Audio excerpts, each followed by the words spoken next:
However uncertain you might be feeling these times are, one thing is clear. We're all going to be out of our comfort zone. And that is where growth happens. And so we can shift our perspective to be thinking about things in a different way. Like instead of this is a disaster and a huge mess, which I have been thinking, maybe we can shift our perspective to see this is a huge adventure. This is an opportunity for growth.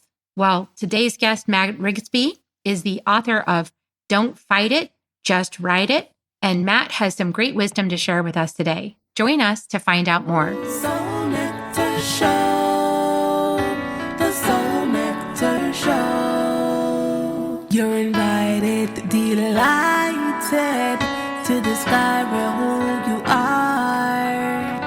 Anything is possible if you believe. So join us on this beautiful journey. Soul Nectar Show, Soul Nectar Show. Well, hello and welcome everybody to another episode of Soul Nectar Show. That show where we talk about all things essence and we gather around the campfire and we share our stories of connection to that which is greater than us, the big mystery beyond the veil, to those synchronistic moments that lead us inexorably to a deeper understanding of ourselves and the world and what we're doing here at this time of the Great Awakening on planet Earth. And boy, it sure looks messy out there. And maybe we're in our minds a lot. And we're on scrolling social media and we're getting a little nervous about what's unfolding before us. And, I don't like this. And our mind's kicking up all kinds of stories. And you might even have body sensations. You might have some fear, some fight or flight. You might just wonder how to get some peace and sanity with all this chaos happening in this mess. And you know what I'm going to suggest today is get outside. Get outside, get in nature, get grounded, get your feet on the earth, breathe in the air, take a nice deep breath. And while we're not going to bypass the fact that we're in a human body, because we can also go around the medicine wheel to the east and we can be in the eagle space. We can be in the eagle space. We can fly high above the human traumas and we can see the lay of the land with greater clarity through the eyes of our soul. And we can see what's up on the planet. We can see it from a bigger context that might help us, handle things a little bit better when we return to the body as we must, because we are in a body. We are meant to be in a body on the planet at this time, not to bypass that experience, but to be fully in it. And then take that adventure that life is offering us. And it might not look like an adventure. It might look like a horror story. You might be like, I don't even want this. What if that is the greatest adventure? What if the adventure before us is the adventure of discovery? Is the adventure to be that leader that we've admired so many generations before, the leaders that came before us that stood up in times of great turmoil and brought their hearts, brought their open hearts to conversations. And how do we get into that sense of adventure at this time instead of recoiling in fear? How can we open up to the adventure that's being offered to us? And I'm saying like outdoors, outside. Nature can remind us that this is all a great adventure. And this is part of that adventure. We got to walk through the dark forest and trust the owls to guide us, trust the nighttime creatures that they've got our back. And we're in it. And we're going to find out so much more as we move through this process. And so today I've got a wonderful guest, Matt Rigsby. Welcome, Matt. Thank you. So Matt is here. He's the author of Don't Fight It, Just Ride It. Wake up call. And I think that's a perfect message. Don't fight it, just ride it. And we're in it. We can't deny that we're in it. We're in it. This is what we're in. So how can we be with it in a more beautiful way? And Matt is a beautiful example of getting outside and taking the adventure in nature and opening yourself up to what's in store from Mother Earth, from Great Mother, from nature. And he's the founder and owner of Kookaburra Rafting and also Medicine River Academy. And he's using this earthbound experience to be an adventure-seeking outdoor enthusiast that has a passion for raising the collective vibration and supporting unity consciousness through his writing and through his school. And that school, Medicine River Academy, teaches the youth how to navigate rivers, identify plants that are useful for medicine, food, and much more. And so that sounds like a beautiful gift today. And that is a nonprofit training program for kids, by the way. So if you want to donate to that, we'll give you a link in the show notes for ways to contribute to Matt's beautiful offering to the world. And in the meantime, Matt, welcome to the show. I'm so glad that you could be with us and share your story. Well, thank you. I'm happy to be here. So kick us off, like let my audience know, how did you start waking up to this book that you wrote and this Medicine River Academy that you founded? Like give us a starting point, help us to get to know you better. Well, nature has always been my go-to for my balance and sanity whenever things are chaotic. And even long before I was awake spiritually, I just always had a deep connection with nature, and chaos may be happening all around me, but I was always drawn to nature, and it would help me center. In fact, I was in the 90s, just felt hollow. I didn't like the work. I just liked the paycheck. And I spent 5 days a week thinking about those 2 days a week that I'd get to go be outside and do something that I liked. And then eventually I decided to drop out of the corporate world and just go full-time adventure guy, if you will. I grew up in a lot of different places, actually, Texas and Colorado being the main ones. And once we lived in Colorado, I fell in love with the mountains, and it just sunk into my bones deeply. And I had always been trying to get back to the mountains. And finally, one day, I just kind of put my foot down and said, this is it. I'm taking the plunge. I'm going to give up financial security, which is a big draw that I feel like kind of programmed from birth to think that is the idea of success, is this, financial security blanket that you have wrapped all around you. And once I decided to just 180-degree turn away from the corporate world and immerse myself in nature, I moved to West Virginia and became a raft guide and ski patrol.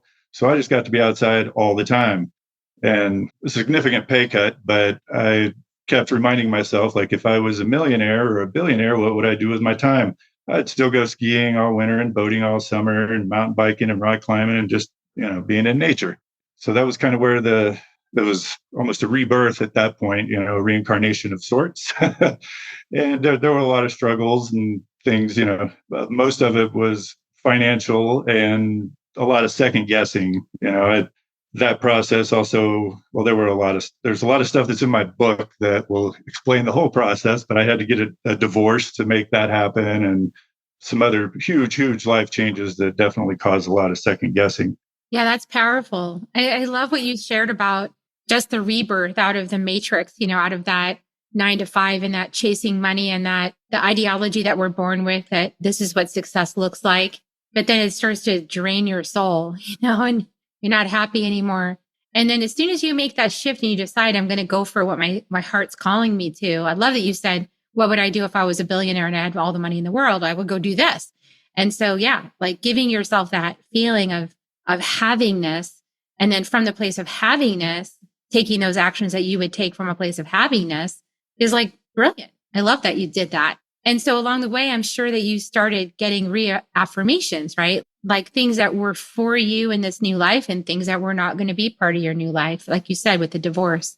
Yeah, for sure. There were years and years of second guessing before I fully embraced, like, I'm not going back to that, because the financial allure is strong, it is. But when I'm in nature is the only time that time just evaporates. Like, it doesn't matter what I'm doing. If I'm rock climbing, skiing, mountain biking, I could be out there for an hour or 5 hours, and I don't actually know what time it is. And so for me, I feel that when I'm truly in flow is when time evaporates. And you kind of come back to reality and like, oh, all these other things going on. Well, reality. Which one is the reality? But the flow state for me is the reality that I like to be in. And it's a constant work in progress. I still have to remind myself not to get too comfortable. The book, Don't Fight It, Just Write It, it's a lot of stories from my life and the lessons I learned along the way. But the overriding theme is why it's important to leave your comfort zone on a regular basis. And I really feel that that's the only place that I've ever experienced any growth is when I was out of my comfort zone. And it's so easy to just be comfortable with the familiar things that we see all around us, even when they're not healthy. There are a lot of folks that I know, I've even done it myself, been in toxic relationships, but they were familiar. So you kind of just keep going back to what's familiar, even though nobody's gaining from this, it's just comfortable. The same could be said for money. I even feel that like living in cities is a similar thing, which a lot of people may not like to hear this, but I do feel like living in a city is a toxic environment and people do it for different reasons. But I do think financial security is one of the big reasons that people choose to live in cities, maybe it's safety in numbers or something like that. But my visions that I see in my dreams and stuff of the future are small communities, that the big cities are going to go away, and the sustainable living is through small communities where everybody pitches in and helps each other, and farming, organic food that's actually good for you, that your body can process, and healthy water, things like that. Kind of going back to the way our ancestors did it thousands of years ago, which to me, I think that's the only sustainable way forward. Yeah, thank you for that vision. I mean, it sounds really similar. I just came back from the jungle in Peru with our indigenous masters of plant medicines. And yeah, I mean, it's a really different lifestyle in the jungle. The nature is first, she predominates. And then, the humans do their best to fit into her structures with some comfort. And wildlife is right there. I had a visitation in the middle of the night from a jaguar. That was intense. On my tombo, like kind of brushing its glands against the side of my tombo. That was like, whoa, this is really close. Kind of coming under my tombo underneath me. Whoa, this is really, you must really like me. So yeah, I mean, I think most of humanity kind of got itself into this city mentality or this village mentality out of fear of nature. But, I've also had visions and dreams where I was petting a bear, where I was able to feel the bear's fur. Like I know the coarseness of the bear's fur to my touch. Like I just know in my body how coarse the bear's fur is from these other lifetimes. So I feel like the indigenous people live with nature. They live with all the things in the forest and nothing is their enemy. And they live peaceably, coexisting with nature. And it's only when we make it our enemy that we start to have problems, right? Then we start to guard against all these things. And then we're living in fear, false evidence appearing real, like we're safer in numbers or something. But like you said, like in this congestion of the human experience is a groupthink. I felt it as soon as I came back into Texas. I felt it as soon as I entered the United States again. I felt it the moment I came back into my neighborhood. I was like, there's the familiar groupthink. Okay, I was free of it for a while in the jungle, and now I'm back in it. And how to maintain our peace in the middle of that, has been a real exercise. But certainly it's way more peaceful being out in nature. Nature doesn't intrude upon us quite the same way as human thought. Nature has its own peacefulness about it. It lets you be as you are. And we get too many humans together. It's like the human mind dominates, everything around you. Oh, yeah, for sure. And the ego. And like I've been in the whitewater world and ski world where there's a lot of egos flying around. Everybody, and once you get class 5 whitewater, everybody thinks they're a superhero, and then we get confirmations from all of the people we take rafting of how awesome we are, and so your head just gets inflated. But really all the superheroes that I knew, we were a mess on the inside. On the exterior might appear that we've got it all together and we're doing great, but there were a lot of drugs and alcohol, and partying was just kind of came with that scene. At least my experience in that scene was, predominantly folks like that. And I indulged fully, I embraced the party scene just as much as the nature side of it. In fact, the partying part of it really subtracted what was available from the nature side of it. And I wasn't seeing it because I was numb to a lot of stuff. And I was numbing myself on purpose too, when I wasn't on the river or skiing or something like that, then I had to deal with people. And my way of dealing with people best was, alcohol and drugs seemed to take down my defenses. And that I just still was feeling unfulfilled, even though my life on the exterior looked great. My friends are like, you've got this, I own a rafting company and my wife now is amazing and beautiful and all these things, like it should be good. But I was just had this inner stress, and I was putting on a front, I guess you could say, for the world, just this image that I wanted to portray, that my ego wanted to portray. And it was around 2020, I got this insomnia just out of nowhere. And I didn't have any major life changes or anything, but I just couldn't sleep anymore. And a lot of nights, zero sleep. Like a good night for me was 4 hours of sleep. It was about as good as I was going to get. And that went on for close to 2 years. And through this, I just did all kinds of searching to try to find an end, to find a way to sleep, And I had a friend that turned me on to a book about meditation, and it was more rooted in the science of it rather than the spirituality. But through that, I started practicing meditation and then downloading some apps. And then that's where you start getting the spiritual concepts, and everything that came through as a spiritual message just made perfect sense to me. And in fact, a lot of it just seemed like something that I should remember, like I know this. I couldn't figure out how or why, but I know this. I was raised in a Christian household. My mom's very Christian, still is, right wing politically. And so I just kind of lumped it all together when I was a kid. When it wasn't resonating for me, I was like, this doesn't make sense. And I'm not buying it. This isn't really what's going on, Mom. And I just put spirituality and everything all in the same basket, and atheist wouldn't even be the right description. I was anti-theist. And I guess to some degree I still am. And by anti-theist, I mean that I feel religion's harmful to society and the whole world. And has been, you can look at your history books and see that, the Crusaders were not going around doing good deeds.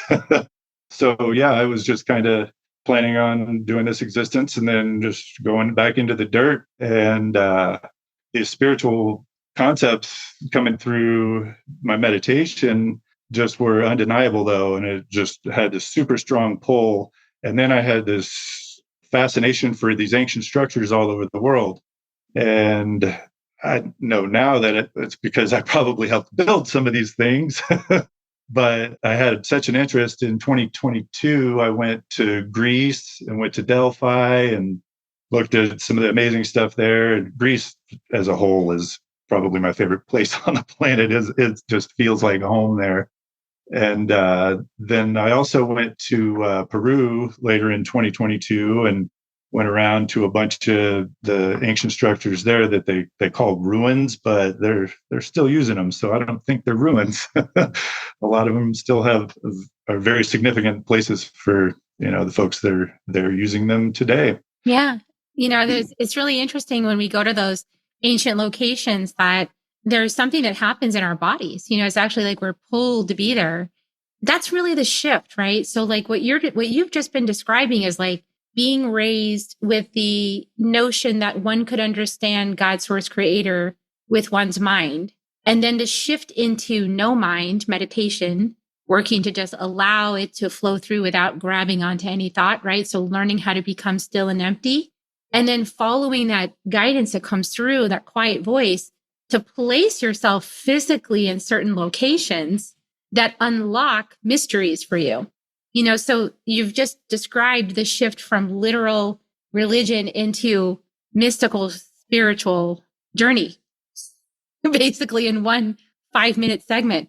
That's what it looks like. And that's the joy of it. I just want to invite anybody who's still, I feel, punishing yourself by trying to understand some words in a book that try to describe something that's indescribable in language. Why keep punishing yourself that way? Why not just take the adventure, right? Like get out of your mind and actually into your body and go to these places where these mysteries start to get unlocked. Like you said, in Peru, every single time we take groups to Peru, we go to these usually off-beaten places that they still worship at, but that are not like big tour bus kind of places, right? They're small. And when you go in there and you do prayer ceremony with the indigenous people there, well, like all these realizations start to just fire within you, like this recognition, this knowing, this wisdom, just like bam, bam, bam. And all of a sudden you're realizing things are so different than the way it was presented. But you got to be willing to get out of the house, get out of your mind, close the book, take the journey, right? Absolutely. Absolutely. Yeah. I've been traveling, since I was old enough to get a passport and go, which is it's not the norm in my family. I might be the only one that holds a passport that I know of in my immediate family. Like my mom has never left the country. So our perspectives are very different, and I've been out and experienced things, and I've purposely will go to places that might have a bad rap in this country, and then go there to find out firsthand, like, is this what's going on? And it's usually not what's going on. What we hear here is not what's happening on the ground when you get there. So then it's hard for me to validate a lot of, we'll use my mom as an example, her opinions, because it's like it's all in this small box rather than getting out and seeing firsthand knowledge.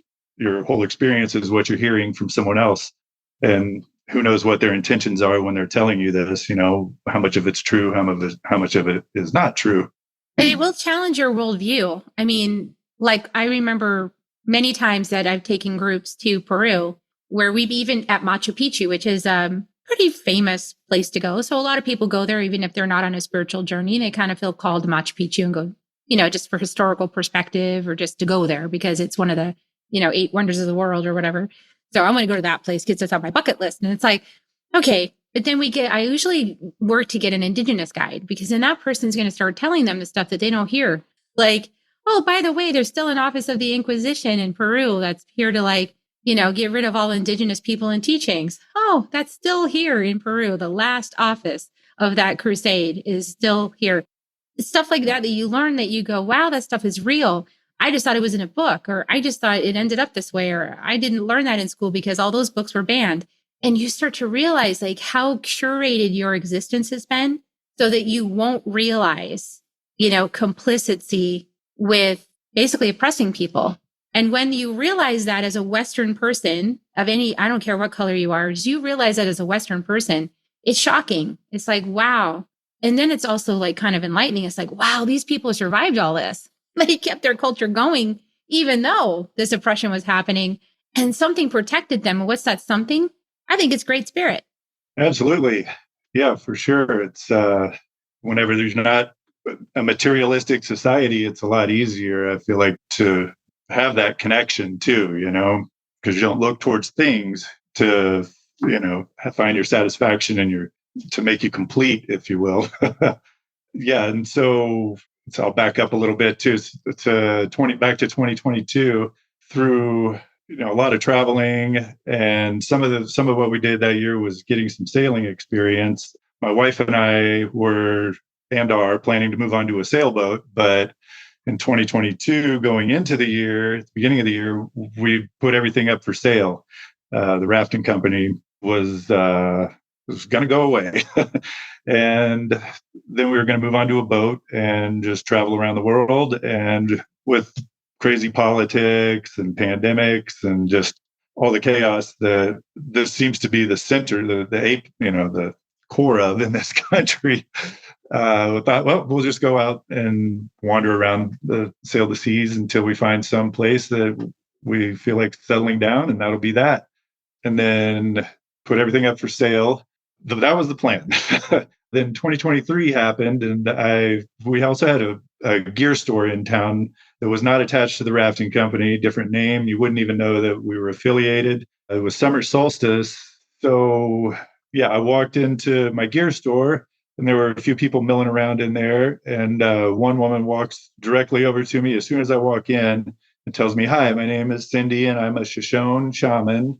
And the Shoshone are the local native tribes here, indigenous to this area. And she says, "I'm here to set up a healing center and a bunch of other stuff. And my message was to come alone so my friends wouldn't distract me, and that I'd meet someone here that could help with everything that I'm trying to do." And I first thought was like, "Oh, cool. Good for you." And she says, "Do you have ties in the rafting world?" And I said, "Yes, I do." And she says, "Do you know people that are plant healers and sound healers and things like that?" And I said, "Yeah, I know a lot of those people." And she says, "Yeah, I know you do." She says, "Your plans to move on to the sailboat are going to take a little longer than you expected." And my head almost exploded at that point, because I just met this person and hadn't really told a whole lot of people about the sailboat plan anyway. I was like, "Okay, you got my attention, and now what?" And I said, "Why is it going to take longer than I expect?" And she said, "Well, you're going to open a guide school for kids, and it's going to be free." What? This guide school for kids being free just blew my mind too. I'm not rich. I don't know how that's going to work, but I could feel the energy radiating off this woman, and it was exhausting. I've never felt anything quite as intense as this exchange that was happening. And so she got my attention. We went outside and sat down for about 3 hours and talked about all kinds of crazy stuff. Like she was telling me things about my past lives and the role that I usually fall into whenever I incarnate as a healer. And as she's telling me this stuff, it's making sense, which had she approached me with this conversation a few years earlier, I would have laughed and put it all in the same bucket with the Christianity and everything and said, "Oh, this woman's crazy."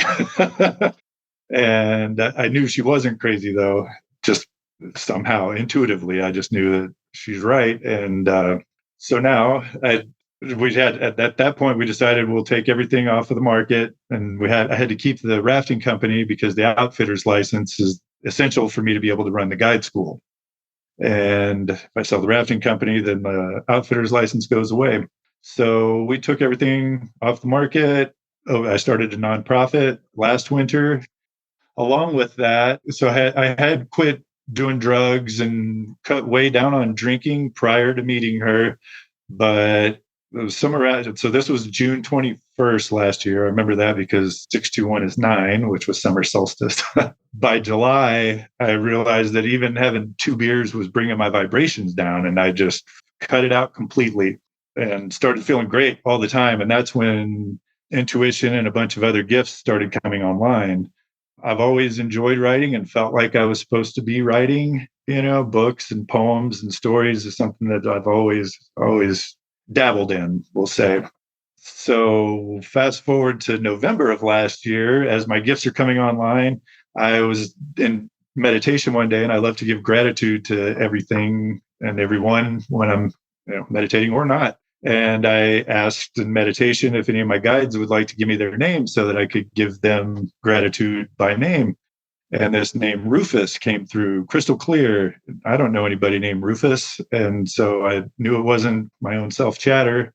And I repeated it out loud, Rufus, as I'm doing it right now. I've got my cells just light up, head to toe, full body goosebumps. But I said it out loud and got this just pure love feeling all the way through every cell in my body. Then I decided to investigate a little bit. Who is this Rufus? I got really excited. I had tears coming out of my eyes and find out who Rufus is. And so I just Google spiritual Rufuses. And the first thing that popped up was somebody named Rufus helped Jesus carry the cross, but that didn't really resonate for me. Dig a little deeper further down the page, and this name Rufus Jones just jumped off the page at me. And every cell in my body lit up again. And at the exact same time that I found Rufus Jones, my phone rings, and it was Cindy, my shaman friend, says, "What are you doing?" So I told her what I'm telling you right now. And she says, "Yeah, that's it. This is, the connection that you're looking for." And so I started doing a little more digging. And so I know now that I was Rufus Jones, and Rufus Jones is one of my guides now as well. Rufus Jones was a Quaker and a mystical version of the Quakers that lived 100 years ago and did a whole bunch of really cool stuff. And Rufus was nudging me to go meet with the Quakers, talk to the Quakers. And I was kind of fighting that. Religion at all just repulses me. So he just kept nagging, though. And to appease Rufus, I went to a Quaker meeting and didn't tell him the whole story. I just said Rufus Jones is one of my spirit guides. Didn't mention that it was me. Rufus Jones wrote a whole bunch of books that the Quakers use, as their guidelines for, how they operate on a lot of stuff. So I didn't want them to put me on a pedestal or anything like that. I just kind of wanted Rufus to quit bugging me to go talk to the Quakers and find out what was going on.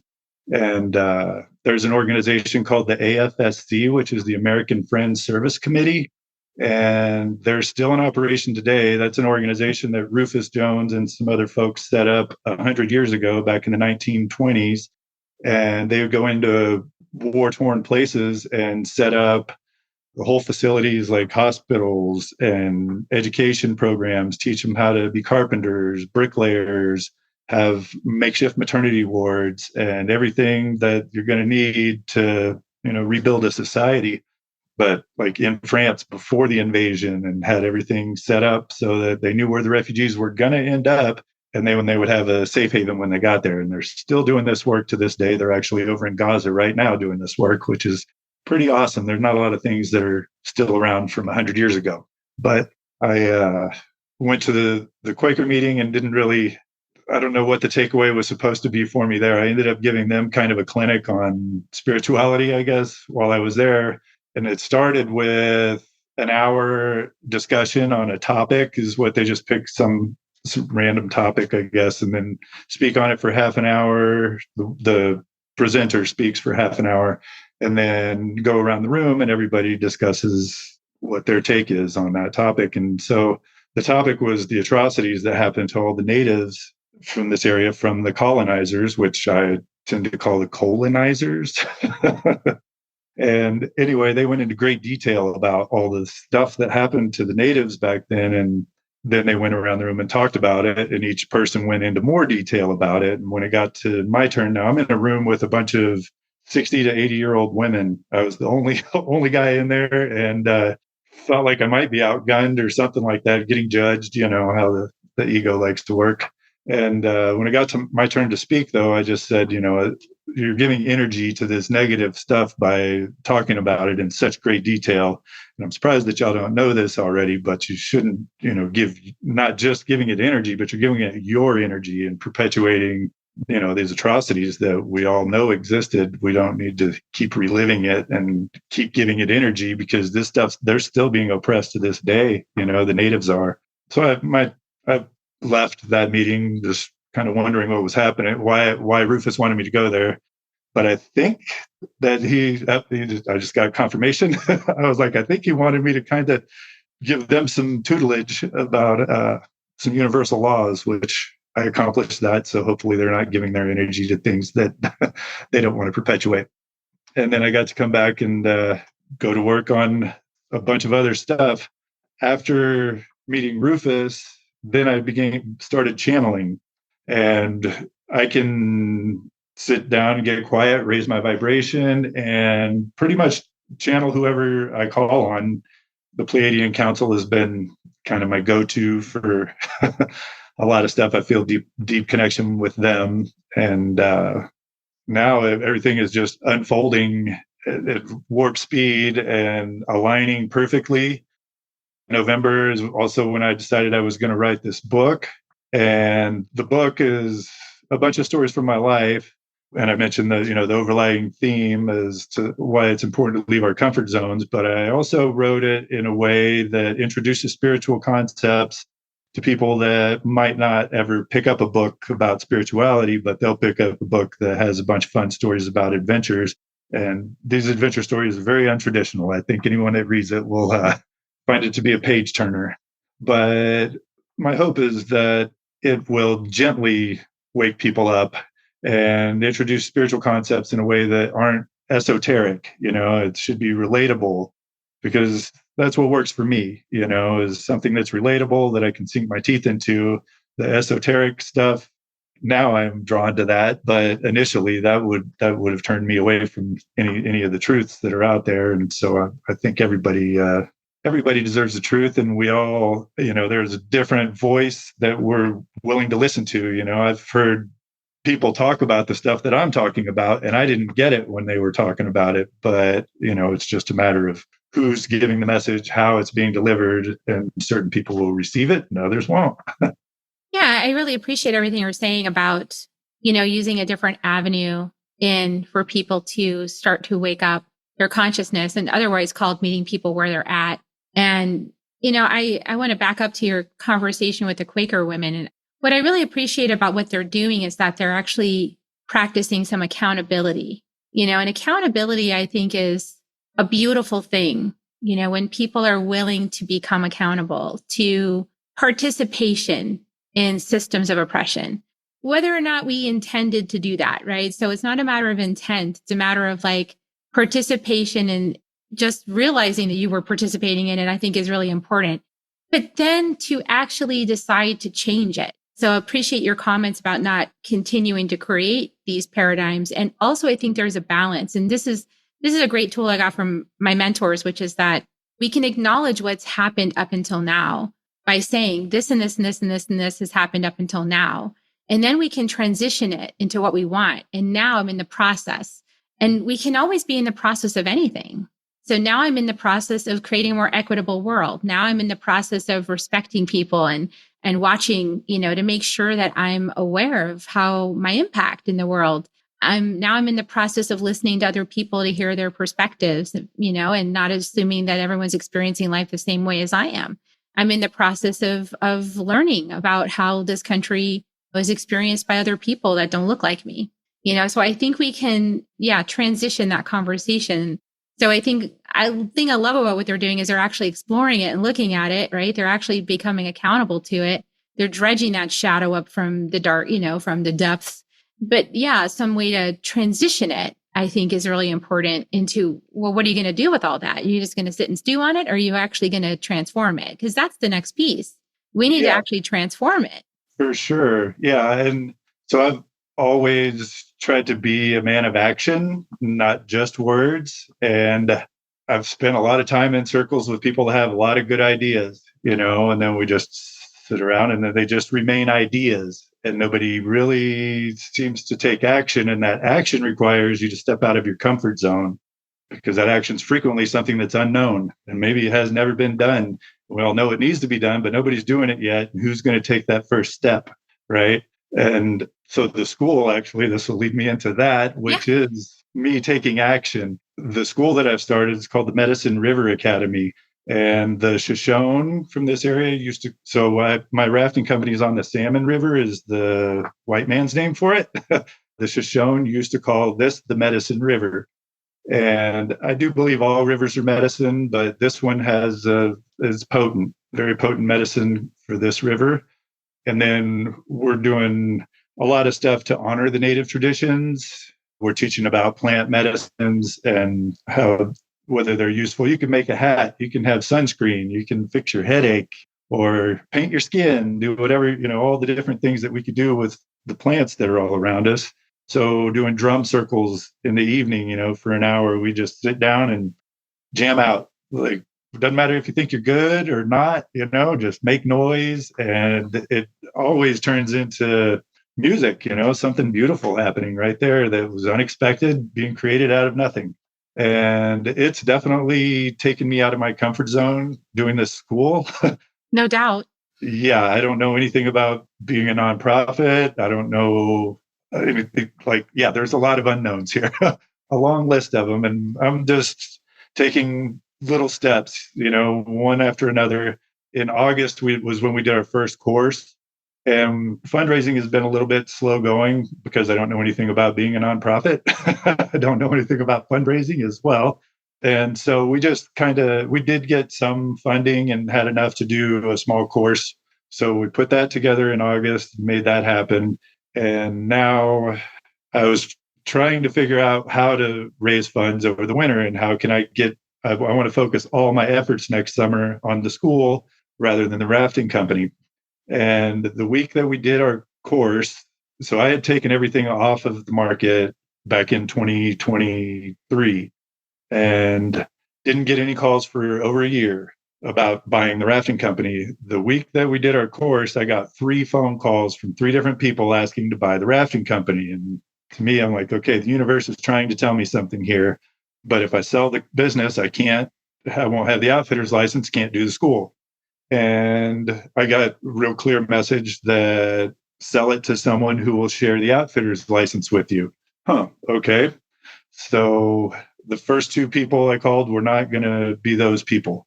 And the third person was a gal that lives here in Idaho. And it was, sorry, I get a little choked up about this. I'm stalking these people on Facebook to see who I'm working with and who's serious and what's going on. And she had a bunch of the same friends that I had from West Virginia, which is the other side of the country. And but they were all from the rafting community in West Virginia. So I called her and said, hey, I see we know a lot of the same people from West Virginia. And she kind of started getting teary-eyed while she's telling me about her friends, her best friend, soulmate, that they were going to get married and all this, telling me about this guy that she was just so in love with that died right in front of her. And his name was Clay Carroll. He's here now. I don't know if you could feel that, but Clay Carroll was a really good friend of mine, and he had a heart attack at 42 years old right in front of her. They were hiking up the side of a mountain. Now, I didn't know her. I'd never met her, but he's now coordinating all this from the other side of the veil. And so I tell her, well, I can sell you the business, but I still need to be able to use the outfitter's license to do the school. And she said, of course, we'll share that together, which is the only way that it works out. And now with selling the business, I'll be able to fund the school somewhat myself until we start getting, I just use my own money until we start getting some of the bigger grants and stuff that we'll qualify for eventually. But they want to see that you're already doing the thing that you're wanting money for. So it's this whole, which came first, the chicken or the egg thing, right? So now we'll be able to make it happen, and in such a much more beautiful way than when I was trying to force it and do everything myself. I just completely got out of the way and said, okay, I'm just going to do what Spirit's telling me to do and watch it unfold, and had no idea or expectation how it was going to happen. And this is what's happening. It's just unfolding beautifully. In fact, she actually just pulled a Grand Canyon permit, which is the hardest permit on earth to get to go rafting. And she had 2 spots left available that she gifted my wife and I. So next April, we'll spend 3 weeks on the Grand Canyon with her and a bunch of other people that I don't know. That's awesome. Yeah. Well, and that's, demonstration of your book title, Don't Fight It, Just Write It. Absolutely. Yeah, living, walking embodiment. And that's the best kind of teacher, somebody that's actually doing it, walking his own medicine. Yeah, I feel your heart. I see your heart in your stories. And we're connected on social now, so I get to feel your presence there as well. And beautiful, heart-centered soul that you are, and here for the long haul. I feel you in that. And beautiful wisdom too, that, thank goodness those Quakers know how to rebuild a society, because we might need that wisdom pretty soon. Yeah. You know that. Oh yeah. Well, we have an Amish community here too. And I was been thinking, those Amish folks, if the delivery trucks and everything stops, everything shuts down, I might go say, hey, what's up, guys? So you don't use hospitals or grocery stores. Can I hang out with you? Yeah. Do you have some eggs? Right. Plants? Yeah. Can you teach me how to grow a food forest? So yeah, exactly. Beautiful, beautiful work. So how can people, I guess I'll put a link to the book. It's called Don't Fight It, Just Write It, Wake Up Call. And so I'll put a link, and I know you've got some other books following on that. So that'll be really interesting to see how that evolves. We've already sneak peek. I don't want to tell you guys what's going to be there, but it's going to be really cool. But go check out the first book on Amazon. I'll put a link below. And is there anything else that you want to offer people as we close out this episode? Yeah, our website for the school is medicineriver.org. If anybody wants to reach out to us through that, whether you have kids, it's free for kids 13 to 18 to attend. Or if you want to donate, there's a donate option on there. Or if you're an adult that wants to learn how to navigate rivers and use plants for medicine, we're also offering courses for adults. It's a 3-day course where we go out on the river, camp, and just immerse ourselves in nature the whole time. The adult course is not free, but very well worth it. Sounds awesome. Perfect. Thanks for coming on the show and sharing your story and your story of doing something to make the world a better place and not just talking about it. And thanks for doing that. Thank you, Carrie. Yeah, I'm glad you were here. Glad we got connected. And so everyone, please check out his stuff. Please check out his book and website and everything. Share it out with other people. Donate if you can. And we're going to give you kisses now. So Matt, this is the part where I give kisses to everybody. So if you want to join me, you can. Here come your kisses for hanging out with us the whole time, everybody. Reiki kisses, love kisses. Here they come. Hope you received that. And we love you very much. Have a great week, everybody. Bye for now. If you found even one gold nugget in this episode of Soul Nectar Show, will you do us a favor? Will you subscribe, like, and share this episode? Maybe even write a comment and let us know what you thought about it. We really, really want to engage with you at a much deeper level. Let's be part of community together. Have a great week, everyone. Bye for now. To dive in deeper to nourishing conversation, visit soulnectar.show. Soul Nectar Show. Awaken, awake to Nectar Show. Take a sip from the drip of nectar, from the source of who you are.